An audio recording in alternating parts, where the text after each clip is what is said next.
Astoria Hotel. How may I assist you today? Hello, good morning. I would like to check in, please. Surely, ma'am. Have you done your reservation or are you a walk-in guest?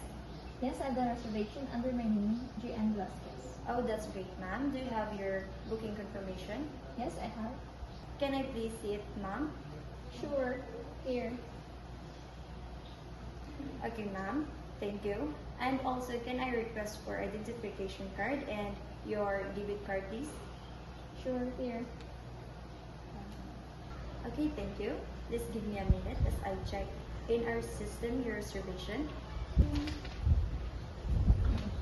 Thank you for your patiently waiting, ma'am.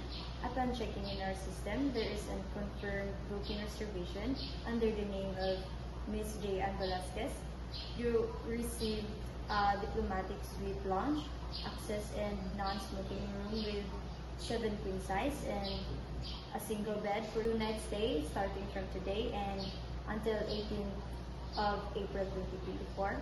Your room will be facing the city view as you requested. Your bills will be settled via Visa card amounting to 25,483 and 74 centavos. And of course, the other expenses will be in your personal account. Are you all this information correct, Ms. Velasquez? That's not exactly what I do. Okay, ma'am. While I prepare for the receipt, kindly sign this resignation form and also double check all the information within if you don't mind.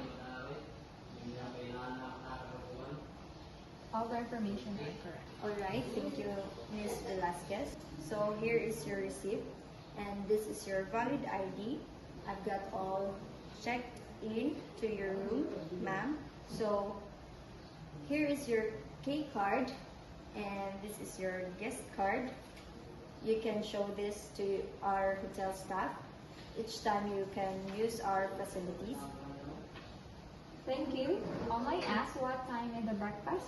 The breakfast meal will be available from 6 a.m. to 10 a.m., ma'am. Okay, thank you for that information. Is there anything else I can assist you with? I think for now, na. Alright, ma'am. Please wait a moment. I will call the bell service. This is our bell attendant, Miss Salabao. She will accompany you to your room.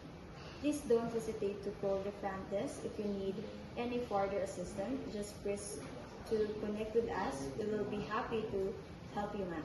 Perfect. Thank you so much and see you around. My pleasure, ma'am. Have a nice day and please enjoy your stay.